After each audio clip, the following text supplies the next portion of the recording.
রাধে রাধে বন্ধুরা, কেমন আছেন সবাই? আশা করি সবাই ভালো আছেন। আমরাও খুব ভালো আছি। দেখুন, একটা নতুন রেসিপি নিয়ে আপনাদের সামনে চলে আসলাম। মাছের মাথা দিয়ে মুগ ডাল। নর্মালি মাছের মাথা দিয়ে মুগ ডাল মানে সবাই বাড়িতে করে থাকে। এটাকে মুড়ি ঘন্টও অনেকে বলে, কিন্তু এক্স্যাক্টলি মুড়ি ঘন্টটা তো এরকম হয় না। তবে আমরা বাঙালিরা বলে থাকি এটাকে মুড়ি ঘন্ট। দেখুন কি সুন্দর করে আগে ডালটাকে সুন্দর করে ভেজে নিতে হবে শুকনো খোলায়। ভেজে নিয়ে ভালো করে ধুয়ে নিয়ে জল গরম হতে দিয়েছিলাম, সেই গরম জলে ডালটাকে ঢেলে দিচ্ছি সেদ্ধ হওয়ার জন্য।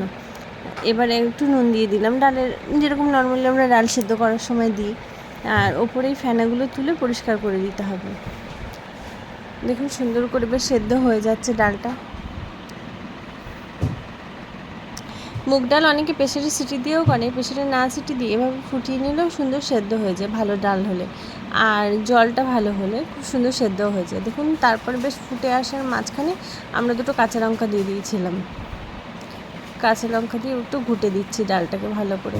ওই হাতা দিয়ে সিদ্ধ হয়ে এসছে, হাতা দিয়ে পেছন দিয়ে ভালো করে ঘুটে ঘুটে দিচ্ছি, দিয়ে একটু জল দিয়ে দিলাম। যে পরিমাণে জল চাই, পরে চাইলে অ্যাড করা যায়, তাও একটু জল দিয়ে আবার একটু নুন দিয়ে দিচ্ছি যেহেতু জল দিয়েছি। আর হলুদ দিয়ে দিয়েছি। নুন হলুদ দেওয়ার পরে আবার কয়েকটা কাঁচা লঙ্কা দিয়ে দিলাম। দুটো দিয়েছিলাম, সেদ্ধ হয়ে গেছে।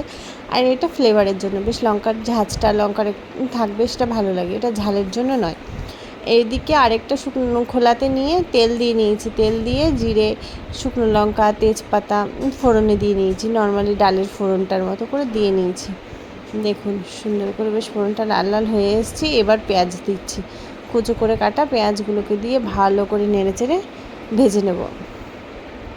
পেঁয়াজটাকে নরম করতে চাইলে হালকা একটু লবণও অ্যাড করতে পারেন, আবার চাইলে নাও স্কিপও করতে পারেন, আমরা দিই নি যেরকম।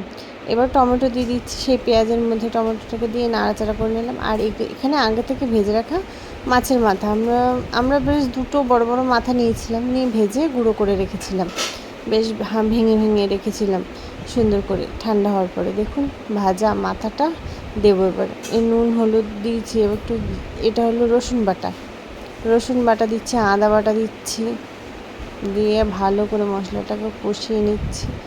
মশলাটা কষিয়ে বেশ তেল ছেড়ে এসছে। এবার ভেজে রাখা মাথাগুলোকে দিয়ে দিলাম, দিয়ে বেশ নাড়িয়ে চাড়িয়ে সুন্দর করে নিচ্ছি। দেখুন আর ওদিকে তো ডালটাও ফুটছে। এবার ওই ডালটাই মাছের মধ্যে ঢেলে দেবো, দিয়ে এটা বেশ মাখো মাখো হবে, গাঢ় ডাল হবে, ওটাই খেতে ভালো লাগে। এটা পাতলা ঝোল ভালো লাগে না, তাই সেরকম অনুযায়ী জল দিতে হবে। আর লাস্টে একটু সুগার ফ্রি দিচ্ছি ওপর দিয়ে, মানে লাস্টে বলতে ডালটা দেওয়ার পরে একটু সুগার ফ্রি দিচ্ছি। আর একটা ভাজা মশলা, শুকনো খোলায় আমাদের সিক্রেট ভাজা মশলা আছে, সেই মশলাটাকে দিয়ে দিচ্ছি। এটা SM ফ্যামিলি টাচ। দেখুন বেশি ডালটা কমপ্লিট হয়ে গেছে। এবার শুধু ফুটে উঠলে গরম মশলা দিয়ে নামানোর পালা। গরম মশলাও দেওয়া হয়ে গেছে, দিয়ে এবার শুধু নামানোর পালা। এত সুন্দর টেস্ট হয়েছিল, সবাই একবার বাড়িতে প্লিজ বানিয়ে ট্রাই করে দেখবেন যে কীরকম লাগে এভাবে আমাদের মতো প্রসেসে। আশা করি ভালো লাগবে। ভালো লাগলে পাশে থাকবেন, লাইক কমেন্ট শেয়ার করে যাবেন।